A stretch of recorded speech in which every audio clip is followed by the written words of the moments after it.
So good morning guys. तो चलिए start करते हैं आज की यानी कि 19 जुलाई के इंपॉर्टेंट करंट अफेयर्स को। देखिए हमारा पहला प्रश्न क्या है। अभी हाल ही में नेल्सन मंडेला अंतर्राष्ट्रीय दिवस ये कब मनाया गया? तो आंसर होगा 18 जुलाई को। तो संयुक्त राष्ट्र के द्वारा हर साल 18 जुलाई को ये नेल्सन मंडेला अंतर्राष्ट्रीय दिवस के रूप में मनाया जाता है। इस दिन को मंडेला दिवस भी कहते हैं। नेल्सन मंडेला ये दक्षिण अफ्रीका के पहले लोकतांत्रिक रूप से चुने गए अश्वेत राष्ट्रपति थे और इन्हीं के जन्मदिन को यह दिन मनाया जाता है यानी कि 18 जुलाई को। आपको बता दूं वे महात्मा गांधी जी के सत्याग्रह आंदोलन से भी प्रभावित थे। वैसे नेल्सन मंडेला इन्होंने 27 साल जेल में गुजारे थे और अपना पूरा जीवन मानवता की सेवा के लिए समर्पित कर दिया था। और आपको बता दूं कि उन्हें अपने जीवन काल में लगभग 700 पुरस्कारों से सम्मानित किया गया। नोबेल शांति पुरस्कार भी उन्हें मिला था 1993 में। और इनके नाम पे संयुक्त राष्ट्र महासभा के द्वारा नेल्सन मंडेला पुरस्कार भी दिया जाता है। इनका निधन अभी 2013 में हुआ था 5 दिसंबर 2013 को। और आपको बता दूं संयुक्त राष्ट्र यूनाइटेड नेशन के द्वारा 2019 से 2028 को Nelson Mandela decade of peace के रूप में घोषित किया गया था। तो ये भी आप ध्यान रखना। अब देखो जुलाई के जितने भी इंपॉर्टेंट डेज हैं मैं चाहूंगा 2 मिनट के लिए वीडियो को पॉज करें और कमेंट बॉक्स में लिखने की कोशिश करें कि आपको कौन कौन से डेज याद हैं। आप चिंता मत करें, इन सभी डेज को हम एक बार फिर से रिवाइज करेंगे। आज ही के दिन आगे एक और प्रश्न आएगा हमारा डे वाला वहां पे, लेकिन उससे पहले आप कोशिश करें। और हाँ गाइज, आप में से जो स्टूडेंट हमारा रिविजन वाला वीडियो देखते हैं उसे पसंद करते हैं तो अभी आप चिंता ना करें, उसे अभी 2-5 दिन के लिए स्टॉप कर दिया है। अब कारण क्या है? तो हमारा जो वीकली वाला वीडियो है उस पर इतना रेस्पॉन्स ना आने के कारण हमने उसको बंद कर दिया था। लेकिन आप लोगों में से कुछ स्टूडेंट्स हैं जिनको वो वीकली सेशन अच्छा लगता है, हेल्पफुल लगता है, तो उन लोगों के रिक्वेस्ट पे एक बार फिर से हमने डिसाइड किया है चलो उनके लिए ही सही उसे जरूर करते हैं। अभी उसे वापस से बनाना स्टार्ट किया तो एक्चुअली बर्डन हो गया है, टाइम इतना होता नहीं है कि एक साथ इतनी सारी चीजें लेकर के चल सके। इसीलिए कुछ दिनों के लिए ये रिविजन वाला वीडियो हमने रोक दिया ताकि एक बार बराबर आ जाए। क्योंकि देखिए ना, आप लोगों के लिए वीडियो बनाने पड़ते हैं, डेली वाला हो जाता है, रिवीजन वाला हो जाता है, वीकली वाला होता है, मंथली वाला हो जाता है। टॉपिक वाइज भी हम लोगों ने स्टार्ट किया था। साथ में मेरी कोशिश रहती है हर वीडियो की आपको क्विज भी दे पाऊँ ताकि आप प्रैक्टिस कर सके। उनका PDF भी आपको अवेलेबल कराते हैं, तो टाइम कम और काम ज़्यादा रहता है। इसीलिए मैं आप लोगों से कहता हूँ अगर सेशन अच्छा लगता है, अगर मेहनत दिखती है आपको, तो प्लीज़ इसे लाइक करके अपने दोस्तों के साथ में शेयर ज़रूर किया कीजिए। अपने पूरे क्रैक एग्जाम चैनल में आप नोटिस करोगे किसी भी तरह की कोई पेड सर्विस अपन चलाते नहीं है, कोई कोर्स वगैरह नहीं, कोई PDF वगैरह नहीं। और यकीन मानिए इतने कम रेस्पॉन्स पे यूट्यूब के मोनेटाइजेशन से इतना कुछ मिलता नहीं। आप लोगों को लगता होगा मोनेटाइजेशन हो गया है, कुछ मिल जाता है, लेकिन इतने कम रेस्पॉन्स पे कुछ भी नहीं मिलता है कि घर नहीं चला पाते। सीधी बात मैं आपको बताऊं तो। लेकिन उसके बावजूद भी मैं किसी भी चीज़ को मोनेटाइज नहीं करता हूँ। आप में से काफ़ी स्टूडेंट्स कहते हैं कि नहीं दे पा रहे हो, मोनेटाइज कर दो, रेस्पॉन्स नहीं आ रहा। लेकिन मैंने उनको कहा है नहीं दूंगा तो मैं फ्री दूंगा या तो फिर दूंगा ही नहीं। तो इसीलिए मैं आप लोगों से रिक्वेस्ट करता हूँ कि अपनी फीस के रूप में ही सही, अगर आपको ऐसा लगता है तो प्लीज़ वीडियोस को लाइक ज़रूर करा करें और अपने दोस्तों में, अपने ग्रुप्स में एक बार शेयर ज़रूर किया कीजिए। इससे सिर्फ इतना सा होता है कि यूट्यूब को लगता है कि हाँ इसमें लाइक्स आ रहे हैं, ये शेयर किया जा रहा है, मतलब अच्छा है, वो इसे रिकमेंड करता है, बस इतना सा होता है। तो उम्मीद करूंगा आप मेरी मेहनत का साथ जरूर देंगे। अभी हम बढ़ते हैं आगे। चलो बताओ अभी जुलाई 2022 में भारतीय नौसेना की किलो श्रेणी की पनडुब्बी को सेवा मुक्त कर दिया, डीकमीशन कर दिया, उसका नाम क्या है?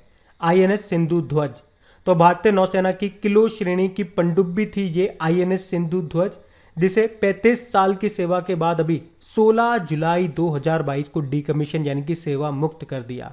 और अब इसके जाने के बाद नौसेना के पास 15 पारंपरिक पनडुब्बियां सेवा में मौजूद है। और ये नाम तो इसलिए भी इंपॉर्टेंट हो जाता है, ये क्वेश्चन मैं आपको इसलिए करा रहा हूं क्योंकि ये एकमात्र पनडुब्बी थी, सबमरीन थी, जिसे प्रधानमंत्री नरेंद्र मोदी जी के द्वारा इनोवेशन के लिए chief of naval staff rolling trophy से सम्मानित किया गया था। और याद रखना ये एक किलो क्लास सिंधु घोष श्रेणी की पनडुब्बी थी। इसे जून 1987 यानी कि 1987 में नौसेना में शामिल किया गया था। इसे हमने रशिया से लिया था। और आपको बता दूं कि किलो क्लास ये भारतीय नौसेना की पहली पनडुब्बी थी जो पानी के नीचे से जहाज रोधी और भूमि हमला क्रूज मिसाइलों को दाग सकती थी। अच्छा, अगर मैं आपसे पूछूं कि आपने INS ध्रुव का नाम सुना होगा, ये भारत का पहला परमाणु मिसाइल ट्रेकिंग जहाज है। और INS विक्रांत ये भारत का पहला स्वदेशी विमान वाहक पोत है। और INS विराट, इसे ग्रैंड ओल्ड लेडी भी कहते हैं, इसे हमने इंग्लैंड से लिया था, अभी डिकमीशन कर दिया इसको। इसी तरह से आईएनएस राजपूत विशाखापत्तनम से अभी इसको डिकमीशन कर दिया था। ये भारत का पहला विध्वंसक जहाज डेस्ट्रॉयर था।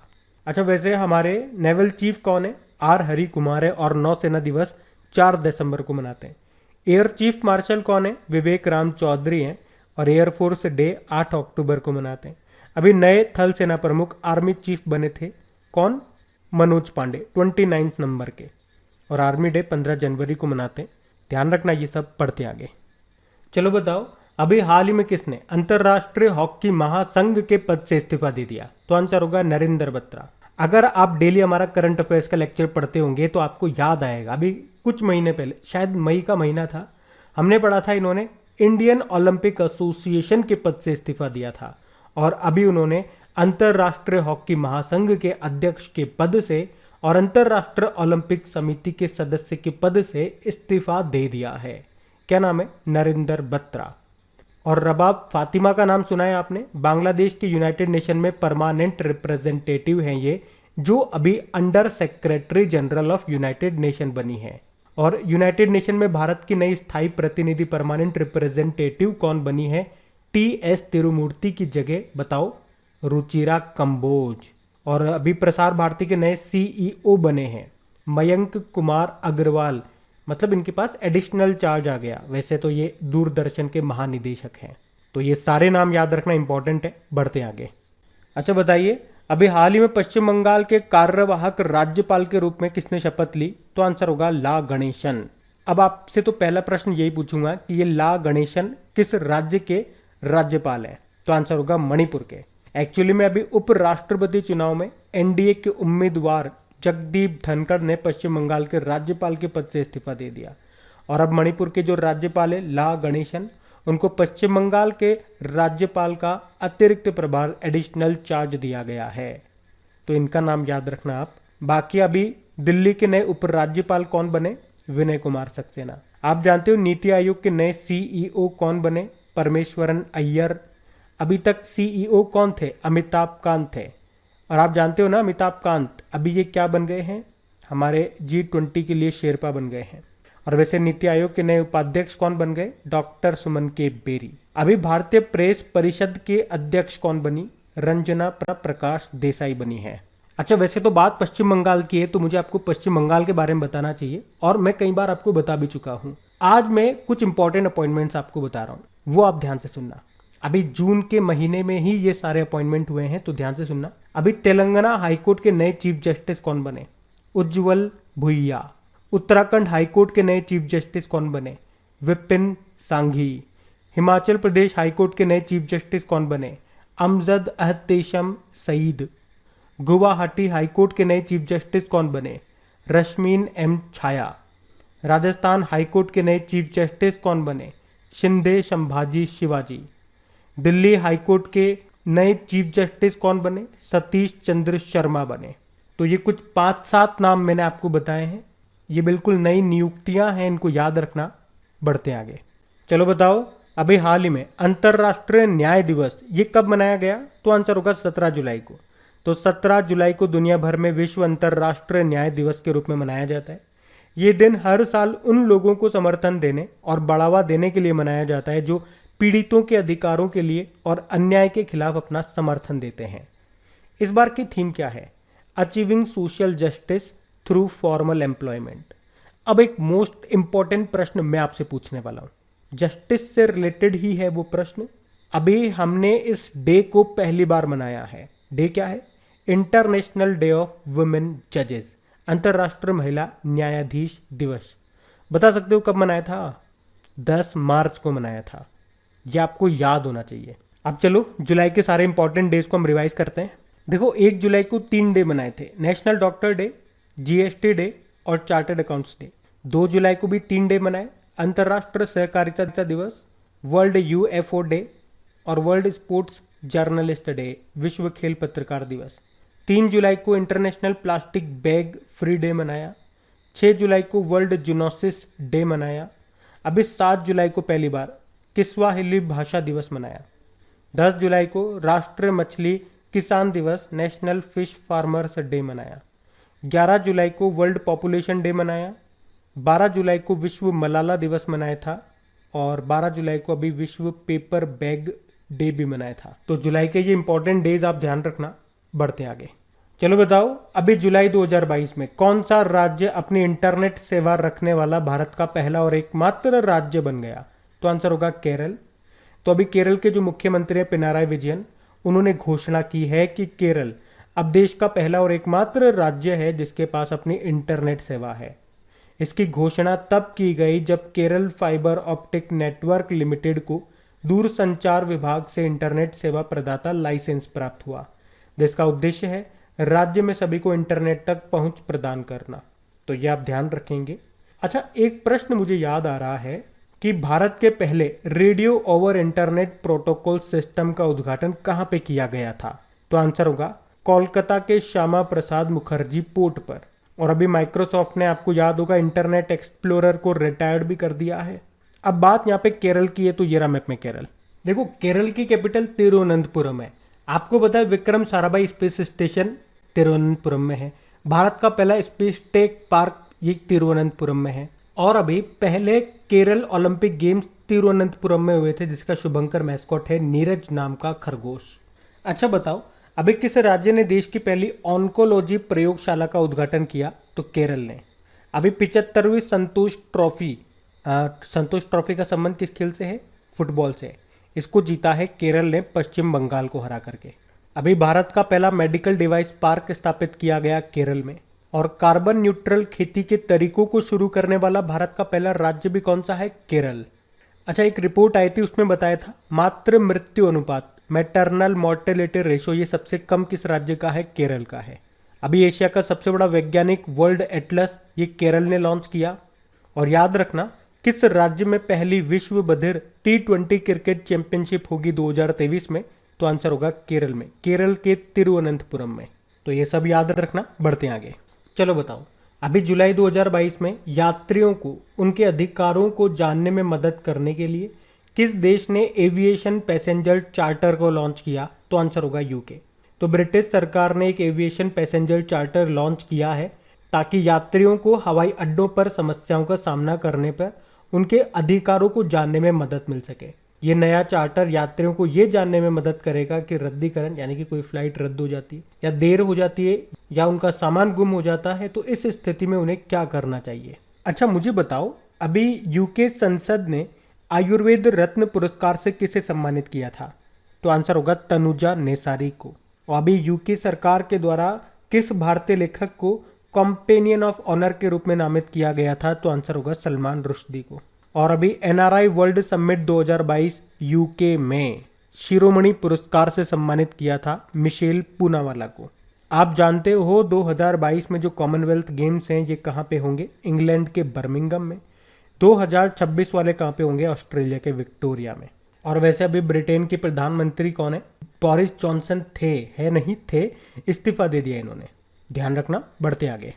चलो बताओ, जुलाई 2022 में किसे नेशनल स्टॉक एक्सचेंज के नए एमडी/सीईओ के रूप में नियुक्त किया गया? तो आंसर होगा आशीष कुमार चौहान को। तो अभी सेबी यानी कि security and exchange board of India ने आशीष कुमार चौहान को नेशनल स्टॉक एक्सचेंज का नया एमडी/सीईओ नियुक्त किया है। वे किनका स्थान लेंगे? विक्रम लिमये का स्थान लेंगे। ये वैसे आपको बता दूं, आशीष कुमार वर्तमान में बॉम्बे स्टॉक एक्सचेंज के एमडी/सीईओ हैं। आप जानते हो अभी बॉम्बे स्टॉक एक्सचेंज का नया एमडी/सीईओ, या यूं कह दूं अगला एमडी/सीईओ किसे बनाया गया था? एसएस मुंदड़ा को। और अभी सेबी की पहली महिला अध्यक्ष कौन बनी? माधवीपुरी बुच बनी है। अच्छा, एसबीआई जनरल इंश्योरेंस के एमडी/सीईओ कौन बने? अभी पारितोष त्रिपाठी। और त्रिपाठी से याद आएगा आपको विनय कुमार त्रिपाठी का नाम, जो कि रेलवे बोर्ड के नए चेयरमैन और सीईओ बने। और विनय कुमार से क्या याद आएगा? विनय कुमार सक्सेना का नाम, वो अभी दिल्ली के नए उपराज्यपाल लेफ्टिनेंट गवर्नर बने हैं। तो इसी तरह से चीज़ों को आप लिंक करते जाइए, आपको बहुत सारी चीज़ें याद हो जाएगी, वो भी बहुत कम समय में और लंबे समय तक याद रहेंगी। यकीन मानिए ऐसा होता है, एक बार करके तो देखिए। बढ़ते आगे। चलो बताओ, जुलाई 2022 में सर्बिया में आयोजित 15वां अंतर्राष्ट्रीय शतरंज ओपन पैरासिन किसने जीता? तो आंसर होगा आर प्रज्ञानानंद ने। तो अभी युवा शतरंज ग्रैंड मास्टर है आर प्रज्ञानानंद। इन्होंने सर्बिया के पेरासिन शहर में आयोजित 15वें अंतर्राष्ट्रीय शतरंज ओपन पेरासिन ओपन ए शतरंज प्रतियोगिता को जीत लिया है। अच्छा, वैसे आर प्रज्ञानंद का नाम आते ही आपके दिमाग में आ रहा होगा कि अभी एक ही साल में इन्होंने लगातार 2 बार वर्ल्ड के जो नंबर 1 चेस प्लेयर हैं मैग्नस कार्लसन उनको हराया था। मैग्नस कार्लसन वे नॉर्वे से हैं। चलो आप तो मुझे बताओ, अभी कुछ दिन पहले ही पढ़ा था हमने, हमारे अभी 74 नंबर के ग्रैंड मास्टर कौन बने हैं? राहुल श्रीवास्तव, ये तेलंगाना के हैं। और चेस से आपको याद आएगा एक कंपटीशन, कौन सा? FIDE chess olympiad. कौन से नंबर का है? 44 नंबर का है। पहली बार भारत में होगा। भारत में भी कहाँ पे? चेन्नई में, जिसका शुभंकर है थम्बी। अच्छा, आप तो जानते ही हो हमारे पहले ग्रैंड मास्टर कौन है? पुरुषों में बात कर रहे हैं, विश्वनाथ आनंद है, जिनकी ऑटोबायोग्राफी का नाम है माइंड मास्टर। इन्हीं को सबसे पहला राजीव गांधी खेल रत्न पुरस्कार मिला था 1991-92 में। वैसे तो अब इसका नाम बदलकर मेजर ध्यानचंद खेल रत्न पुरस्कार कर दिया गया। पुरस्कार राशि भी बदल दी गई है, 7.5 लाख रुपए से बढ़ा के 25 लाख रुपए कर दी गई। अब बताओ हमारी पहली महिला ग्रैंड मास्टर कौन है?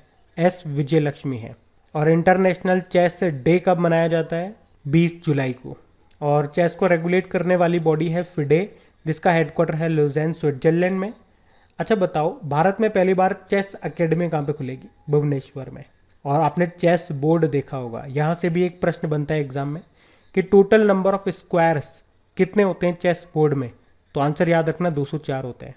तो ये सारे इंपॉर्टेंट क्वेश्चंस जो यहाँ से बन सकते हैं, विद स्टैटिक भी मैंने आपको बताने की कोशिश की, और हर बार यही क्वेश्चन मैं आपको बताता हूँ ताकि चीज़ें आपको बार बार रिपीट होने से याद रहे। बढ़ते आगे। चलो बताओ, अभी जुलाई 2022 में किस देश के मौसम कार्यालय ने राष्ट्रीय आपातकाल की घोषणा करते हुए पहली बार रेड अलर्ट जारी किया? तो आंसर होगा यूके। तो अभी यूके के मौसम कार्यालय ने राष्ट्रीय आपातकाल की घोषणा करते हुए पहली बार रेड अलर्ट जारी किया है। क्यों? क्योंकि तापमान जो टेम्परेचर है वो 40 डिग्री सेल्सियस तक पहुंच सकता है। रेड अलर्ट का मतलब है कि जीवन के लिए जोखिम है और दैनिक दिनचर्या को बदलने की आवश्यकता होगी। यूके में पहली बार 40 डिग्री सेल्सियस के तापमान का अनुमान लगाया गया, और ये उत्तरी अफ्रीका से उत्पन्न होने वाली हीट वेव पूरे यूरोप में फैल रही है। तो ये याद रखना। बढ़ते आगे। बताओ, जुलाई 2022 में नवगठित national bank for financing infrastructure and development में एमडीसीयू के रूप में किसे नियुक्त किया गया? राज किरण राय जी को। तो फाइनेंशियल सर्विसेज इंस्टीट्यूशंस ब्यूरो यानी कि वित्तीय सेवा संस्थान ब्यूरो ने नवगठित national bank for financing infrastructure and development में मैनेजिंग डायरेक्टर के पद के लिए राय किरण राय जी की सिफारिश की है। राय किरण राय जी ये यूनियन बैंक ऑफ इंडिया के पूर्व अध्यक्ष भी हैं। आपको पता है अभी मनरेगा लोकपाल कौन बने? एनजे ओझा। अभी साउथ सुडान में संयुक्त राष्ट्र मिशन में फोर्स कमांडर बने थे मोहन सुब्रमण्यम। और national high speed corporation limited के सीएमडी बने राजेंद्र प्रसाद। नाम ध्यान रखना। बढ़ते आगे। चलो बताओ, अभी किस देश के पूर्व कप्तान दिनेश रामदीन ने अंतर्राष्ट्रीय क्रिकेट से संन्यास ले लिया? तो आंसर होगा वेस्ट इंडीज। तो वेस्ट इंडीज के पूर्व कप्तान और विकेट कीपर बल्लेबाज रहे दिनेश रामदीन ने अभी अंतर्राष्ट्रीय क्रिकेट से संन्यास लेने की घोषणा की है। अब बात करेंगे कल के वीडियो में पूछे गए प्रश्न के उत्तर की। तो कल आपसे क्या पूछा था कि किस शहर को SCO की पहली सांस्कृतिक और पर्यटन राजधानी घोषित किया गया? तो आंसर होगा वाराणसी को। आप सभी ने प्रश्न का बिल्कुल सही उत्तर दिया है, और इन सभी क्वेश्चंस का आप अच्छे से टेस्ट लगाइएगा, इसका एनालिसिस कीजिए कि आपका स्कोर क्या रहता है बाकी स्टूडेंट्स की तुलना में, कितने टाइम में कितने क्वेश्चंस आप सही कर पाते हो। इसी के लिए आपकी क्विज बनाई जाती है, टेस्ट लगाया जाता इसी के लिए आपकी क्विज बनाई जाती है, टेस्ट बनाया जाता है। तो टेस्ट लगाइए और अपना स्कोर बताइए। PDF भी आपको वहीं पे मिल जाएगी। करेक्ट एग्जाम एप्लीकेशन का लिंक मिलेगा नीचे डिस्क्रिप्शन बॉक्स में। अब ये रहा आज का आपका होमवर्क प्रश्न।